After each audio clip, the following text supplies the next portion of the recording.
शांति शांति।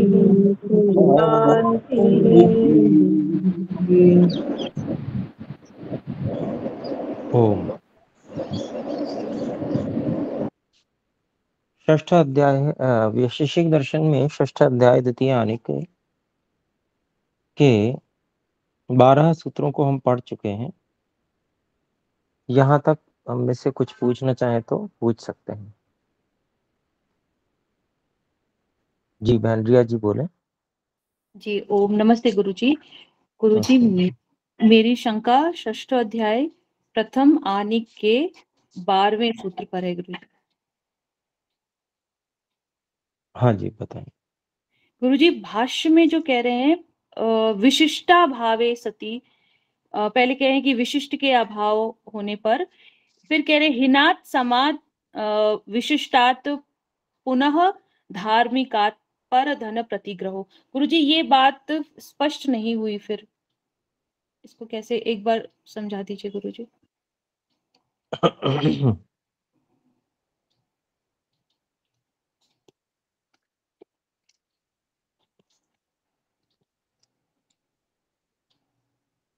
पीछे जो बात चल रही है तद दुष्टे न विद्यते।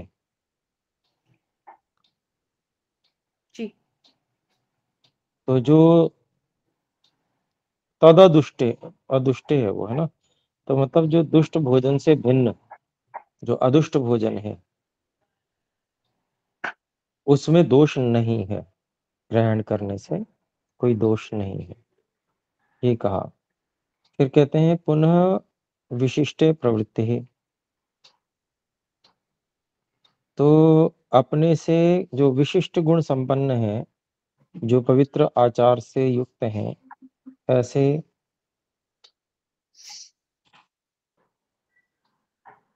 व्यक्ति को भोजन कराना चाहिए। जी गुरुजी। भोजन कराने के विषय में हो गया।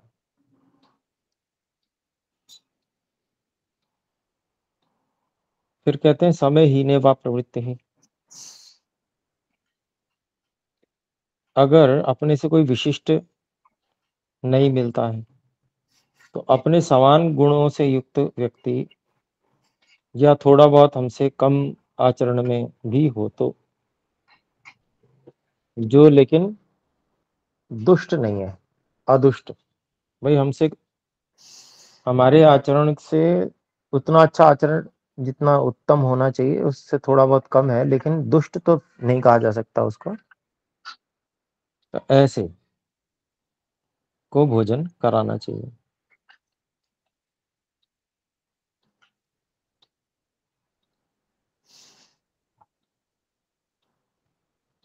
तो इससे मतलब दूसरे को भोजन कराना उसी के आधार पर लेने को भी कहा गया कि एतेन हीन सम विशिष्ट धार्मिकेभ्यः पर स्वादानम परसु आदानम व्याख्यातम।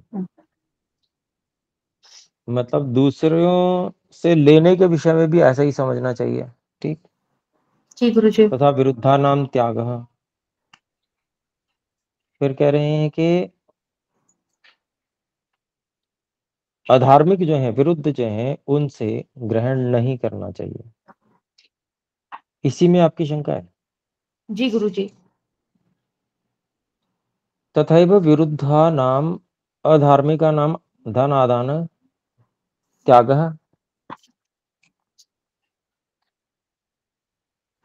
कार्य। तो जो अधार्मिक हैं उनसे धन का लेना छोड़ देना चाहिए।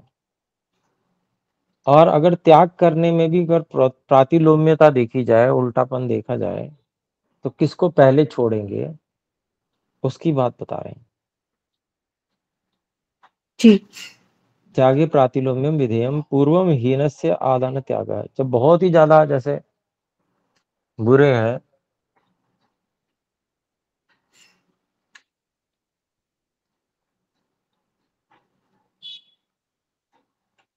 तो उनसे कुछ भी ग्रहण करना नहीं चाहिए।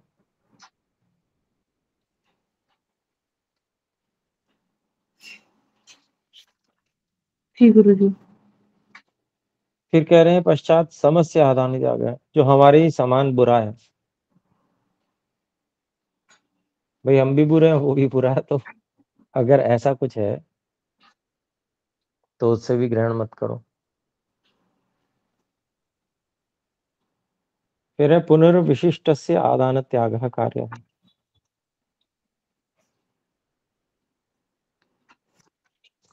या इसको हीन से आदान त्याग को समझेंगे कि जो हमसे कम बुरा है। जी ठीक है, फिर विशिष्ट से आदान त्याग को ऐसे लेंगे तो भी ज्यादा ही कुछ बुरा है, बहुत ही विशिष्ट बुरा है, उससे कुछ ग्रहण करने का त्याग कर दें। या इससे उल्टा लें कि पहले, सबसे पहले अगर हीन यानी कि बहुत ही बुरा है तो उससे लेना छोड़ें, फिर जो हमारे बराबर का बुरा है उससे लेना छोड़ें, और चाहे बुरा तो है वो लेकिन हमसे कम बुरा है तब भी उससे भी लेना छोड़ दें। जी गुरु जी।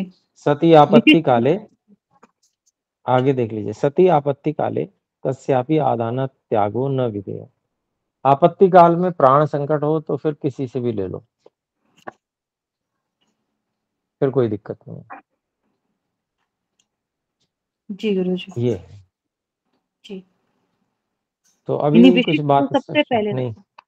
जी है। गुरु जी, स्पष्ट है। विशिष्ट को सबसे पहले रखा गुरु जी, जो विशिष्ट है उनके अभाव में ये सारी बात कह रहे हैं।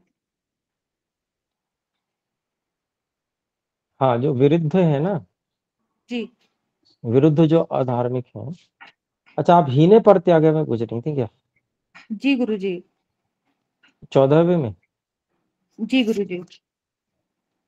अच्छा, 14वें में तथा तथा एव आपत्ति काले स्वस्मिन् परस्मिन् धार्मिकी जने बुभुक्षिते प्राप्ते प्राण संशय च हीने प्रत्याग परस्य भोजन त्याग परो ही जनो भोजनात् पृथक् कर्तव्य। ये थोड़ा उससे भिन्न बात है। अगर प्राण संकट है तो हमसे अगर कोई अधिक धार्मिक है तो उसके लिए स्वयं छोड़ना होगा प्राण संकट में। अगर वो भूखा है जी। और आप भी भूखे हैं, अगर वो हमसे अधिक धार्मिक है तो हमें छोड़ देना चाहिए उसके लिए भोजन। और अगर कोई जी हमसे गुरु जी। कम धार्मिक है तो उससे छुड़वा देना चाहिए। मतलब जी। एक ही व्यक्ति जीवित रह सकता है अगर ऐसी स्थिति है तो, उसमें ऐसी स्थिति परस्य भोजन त्याग है परो ही जनो भोजनात् पृथक् कर्तव्य यद्वा हीने त्यागे हीने परे त्याग इति पाठे परे त्याग अत्याग तन्निमित्तम स्वभोजन से त्यागो न कर्तव्य। मतलब कि अगर हमसे कोई हीन है धार्मिकता में तो उसके लिए हम अपना भोजन त्याग नहीं करेंगे। अधिक धार्मिक व्यक्ति जीवित रहना चाहिए कुल मिला के, जी इसका गुरु जी। अभिप्राय विपत्ति काल में। जी। स्पष्ट है गुरु जी ये वाली बात। धन्यवाद गुरु जी। गुरु जी, यहाँ पर एक ये बात स्पष्ट कर दीजिए कि जो दुष्ट शब्द का उपयोग कर रहे हैं और हीन, इन दोनों को एक समान समझना है या इसमें कोई क्राइटेरिया है गुरु नहीं, जी, अलग अलग है, अलग? अलग है, अलग है, अलग है। गुरु जी वो एक बार बता दें देखिए गुरु जी। दुष्ट, हाँ, दुष्ट जो है वो खराब है। ठीक है, अब दुष्ट में भी एक कम खराब है, एक हमारे बराबर का खराब है, और एक विशिष्ट खराब है, बहुत ही ज्यादा खराब है। या ऐसा ले लें, जो हमसे कम खराब है पहले वो ले लें। हाँ नहीं, यही तो मैंने कहा था। ठीक है, तो हीनस्य आदान त्याग, हीन सबसे ज्यादा वो मानेंगे। ठीक है, जी। हीन का मतलब सबसे ज्यादा, क्योंकि उसका सबसे पहले त्याग कर रहे हैं ना, तो देखिए उस ढंग से अर्थ लगाएंगे ना जी कि भाई गुरु जी। सबसे पहले किसका छोड़ना पड़ेगा। जो बहुत ही हीन का मतलब बहुत ही ज्यादा बुरा है, जो जी। हमसे भी बुरा है, उसका छोड़ जी। देंगे। फिर अगर हमारे पास और उपलब्ध है तो अपने बराबर के खराब का भी छोड़ देंगे। और अब हमसे कुछ अच्छा है तो उसको ले लेंगे, जी गुरुजी। है वो भी दुष्ट। ठीक है, फिर कहते हैं कि फिर उसके बाद में पुनः विशिष्ट से आदाने जाएगा। मतलब जो है हमसे तो वो भले ही कम बुरा है, लेकिन फिर भी है तो बुरा, दुष्ट तो है। तो अगर हमारे पास में कोई बहुत ही अच्छा महात्मा व्यक्ति और दान कर रहा है, हमें खिला पिला रहा है, तो फिर हम इसका त्याग कर देंगे। जो दुष्ट है लेकिन हमसे कुछ अच्छा है, उसको छोड़ देंगे, उससे लेंगे जो महात्मा है। जी गुरुजी। है ना ये बात, उपलब्धि जी के गुरु कारण से है ये सब, है ना क्रम। जी तो दुष्ट जी का मतलब खराब है, खराब में भी कई क्वालिटी हैं, बहुत ही जी ज्यादा खराब, हमारे बराबर खराब, या हमसे कम खराब, लेकिन खराब तो है ही, दुष्ट तो है ही। जी गुरुजी। जी तो गुरुजी, अभी सही उसका है। क्रम बना दिया कि भाई बहुत ही ज्यादा खराब है, अगर उससे कम अपने बराबर का खराब प्राप्त हो रहा है, उससे अधिक अच्छा कोई नहीं मिल रहा, तो उसका ग्रहण कर लेंगे, अपने से ज्यादा खराब वाले को नहीं लेंगे। फिर अगर हमारे से कुछ अच्छा है व्यक्ति, कम खराब है हमसे, अगर उससे मिल रहा है, तो फिर हम अपने से हीन वाले का तो त्याग करेंगे ही करेंगे, अपने समान खराब वाले का भी त्याग कर देंगे, उससे लेंगे।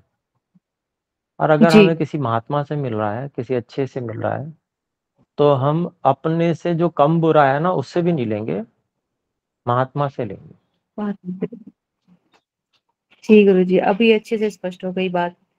गुरुजी, एक शंका और थी जो हमने पढ़ा था, 8वें सूत्र में पढ़ा था कि जो हिंसा करके जो भोजन करते हैं या उसको बेचते हैं, खाते इत्यादि, उनके साथ व्यवहार करने से भी दोष आता है। तो गुरुजी, ये बात कैसे तस्य होगी जब हम पहले पढ़। समभिव्याहरतो जनस्य दोषः, ये है ना 8वां सूत्र है।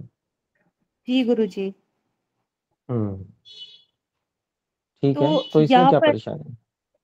गुरुजी फिर ये बात कैसे होगी कि पीछे हमने पढ़ा कि जो 5वें सूत्र इत्यादि में या पहले से भी कि गुणा नाम, यानी जिनका जो कर्म है, कर्माशय है, वह आत्मा भोगेगी। तो किसी के साथ उठने बैठने से ये उसकी गलती की सजा हमें क्यों मिलेगी? गलती की सजा नहीं मिलेगी, पर उससे व्यवहार करने से उसका दोष भी तो आएगा आपके अंदर, आप उससे कैसे बचेंगे? इसलिए व्यवहार का त्याग करना पड़ेगा। जी गुरुजी। भाई उससे उठेंगे बैठेंगे तो कुछ ना कुछ वो कुसंग का दोष आएगा, कुछ खाएंगे पिएंगे उसका, तो उसका अन्न भी हमारे शरीर में जाएगा, उससे भी हानि पहुंचेगी। भाई जो भी वो अगर खा पी रहा है, इसका मतलब उसमें भी तो दोष होगा, है जी ना, उसमें गुरुजी। भी दोष होगा। तो इसलिए जी ये सब बातें हैं। मतलब अब जैसे मान लीजिए ब्राह्मण क्षत्रिय वैश्य हैं, और शूद्र भी है मान लीजिए, है ये सभी धार्मिक, बुरे नहीं है बिल्कुल भी, दुष्ट नहीं है, क्योंकि जो आर्य होते हैं ना वो दुष्ट नहीं होते, जो अनार्य होते जी हैं वही दुष्ट होते हैं। तो आर्यों में भी जो बेहतर हो, जो अच्छा हो, उससे लिया जाएगा। जैसे श्री कृष्ण जी ने दुर्योधन का भोजन त्याग के विदुर जी का भोजन स्वीकार कर जी लिया। तो मतलब ये कि उसके भाव दोष था, उसके दुर्योधन के, उसमें भले ही क्षत्रिय था लेकिन उसमें न्यूनतम कमियां, दुष्टता थी उसके अंदर, तो नहीं लिया उसका। और विदुर जी उतने धनवान नहीं थे, लेकिन उनके उनका स्वीकार किया, उनका भाव अच्छा था, इसलिए ये है। जी गुरुजी, स्पष्ट हो गई बात गुरुजी, बढ़िया से। धन्यवाद गुरुजी। इसमें शायद श्री कृष्ण जी का उदाहरण भी आया है कहीं पर, जी गुरुजी, दे मुझे रखा ऐसा है। ध्यान आ रहा है। दे रखा है।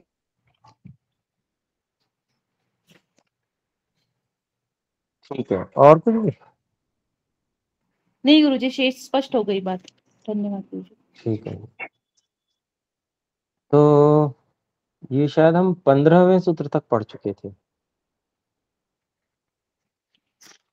एक मिनट लीजिए। जाति विशेषाच। जी आचार्य जी, 16वां पढ़ना है हमें आज। हाँ, 16वां पढ़ना। तत्संयोग विभागा भी हो गया था। मरण च क्रम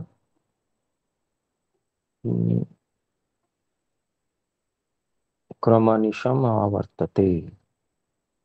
मरण चक्रम अनिशम आवर्तते। धर्माधर्माभ्याम यत्वा धर्माचरणात्। धर्माधर्माचरणात्। तो ये जो है लगभग 6 अरों वाला एक चक्र बता दिया कि राग और द्वेष से धर्म और अधर्म में प्रवृत्ति होती है। धर्म और अधर्म में प्रवृत्ति होने से जन्म और मरण होते हैं। फिर से जन्म और मरण जब होते हैं तो फिर से व्यक्ति राग और द्वेष में प्रवृत्त होता है। तो यही चक्र जो है योग दर्शन में भी समझाया है, यहाँ भी बताया है।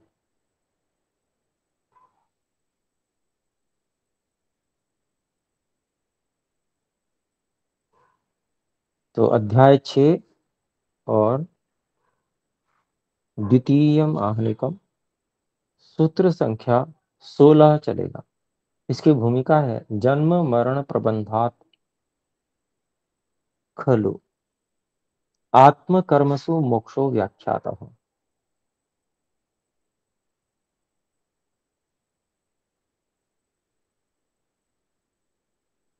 तो जन्म मरण का जो ये चक्र चल रहा है, इससे आत्मकर्मसु मोक्षः व्याख्यातः।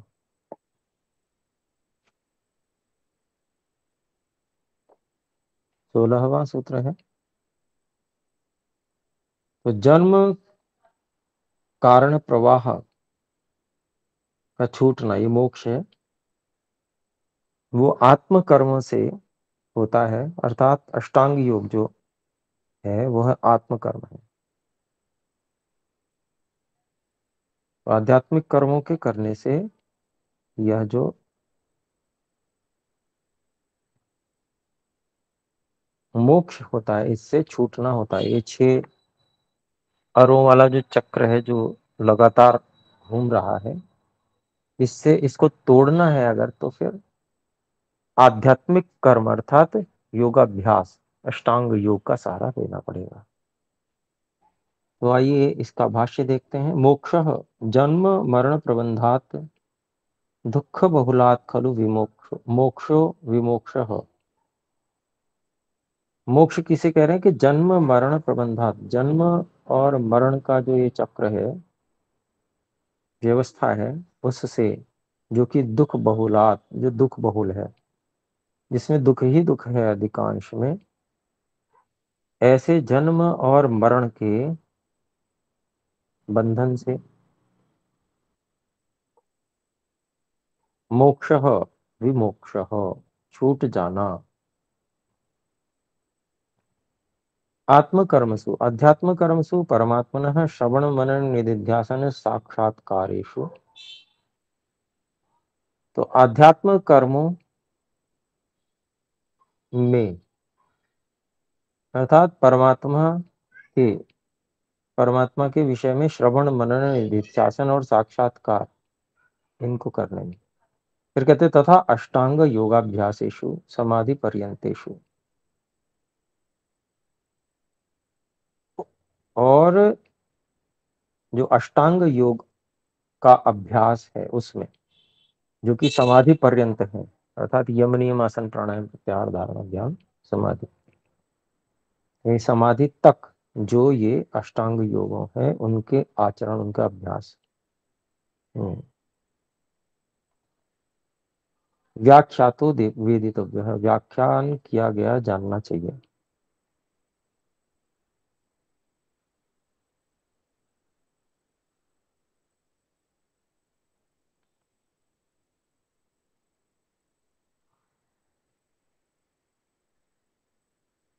तो ये जो जन्म और मरण का जो बंधन है, दुख बहुल बंधन है, इससे छूट जाना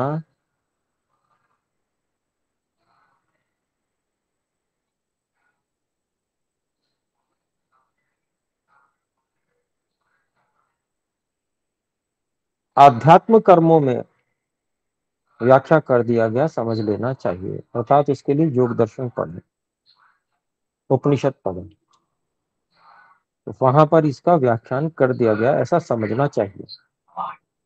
व्याख्यातश्च सर्व मोक्ष शास्त्र, सभी मोक्ष शास्त्रों के द्वारा ये व्याख्यान कर ही दिया गया है। क्या? जैसे वेद के विषय में बता दिया, तमेव विदित्वाति मृत्यु होती, यजुर्वेद का मंत्र है। तम एव, उसी ही परमात्मा को विदित्वा जानकर अति मृत्युम एति, मोक्ष को प्राप्त करता है। फिर कहते हैं कठोपनिषद का है, अध्यात्म योगाधिगमेन मत्वा धीरो हर्ष शोकौ जहाति। अध्यात्म योग को प्राप्त करने से, उसको मनन करके स्वीकार कर लेने से, अर्थात उसको धारण कर लेने, विद्वान व्यक्ति हर्ष और शोक को छोड़ देता है। फिर संसार उसके लिए अर्थ नहीं रखता। फिर उसको ऐसा नहीं लगता है कि ये हाय मुझे ये नहीं मिला, सबको तो ये मिला, तो ऐसा शोक वो नहीं करता। या किसी को नहीं मिला मुझे मिला, आहा, ऐसा जो है हर्ष उसको नहीं होता। इस सबको वो छोड़ देता है। कितनी ही जो है मन में ऐसी अधूरी इच्छाएं रह जाती हैं व्यक्ति की, जिनको लेके व्यक्ति मरता है। मुझे ऐसा नहीं मिला। मैंने देखा है ऐसा कि मुझे ऐसा मिला, मुझे ऐसा हुआ, मेरे साथ ऐसा हुआ, ऐसा रहता है प्राय करके। अथवा तो जिसको बहुत अच्छा मिला हो ना, तो वो बड़ा कि मुझे तो, अरे सब किसी को मिला नहीं, मुझे मिला। ऐसे बहुत सारे लोग अलग अलग भावों को लेकर फिर मरते हैं। लेकिन जो योग, आत्मज्ञान इसको प्राप्त कर लेता है, उसको जानकर और उसको आचरण में ले आता है, अपने अंदर धारण कर लेता है, उसको फिर ये हर्ष शोक नहीं रहते। कुछ मिला था तो ठीक, नहीं मिला था तो भी बहुत अच्छा, कोई दिक्कत नहीं।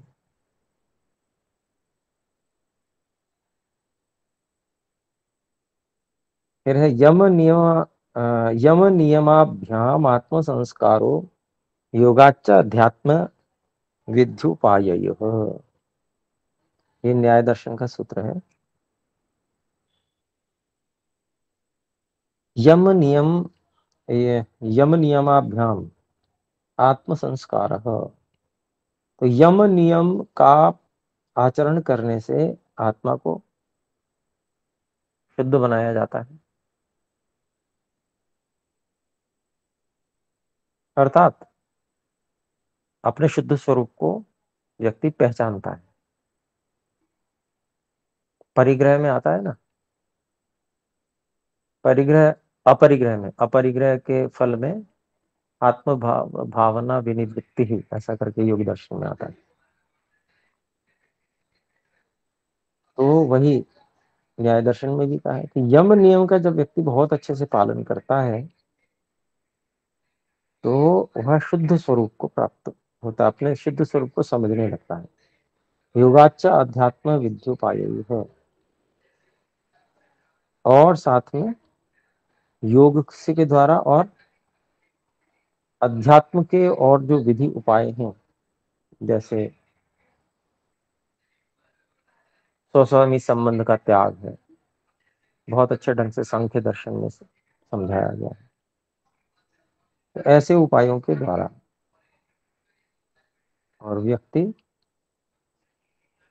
इस प्रकार से अष्टांग योग आदि सभी उपायों के द्वारा मुक्ति को प्राप्त होता है। तो ये हमारा जो है 6ठ अध्याय पूरा हो गया। तो अगली कक्षा में 7वां अध्याय चलेगा। तो अभी समय भी समाप्त हो चुका है। 6ठे अध्याय के लिए मौखिक परीक्षा कौन देना चाहेंगे?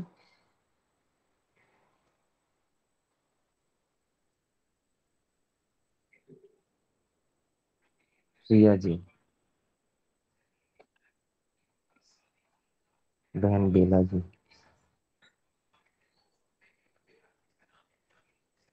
जी। तो अभी तो मैं समझता हूँ तैयारी करने में आपको लगेगा समय। जी गुरुजी। तो अपनी मिलकर आप लोग तारीख बता दीजिएगा, तो उस दिन कक्षा ना करके बाकी सब लोग सुन लेंगे और जी परीक्षा कर गुरुजी। लेंगे। छठे अध्याय की या छठे अध्याय तक? खाली छठे अध्याय की करते हैं, जी जी गुरुजी। आचार्य जी, एक ही ज्यादा अध्याय हो की। जाएगा फिर, जी हाँ जी। केवल छठे अध्याय की। हाँ जी आचार्य जी। ठीक है, ठीक है जी। आइए एक बार ओम का उच्चारण करते हैं।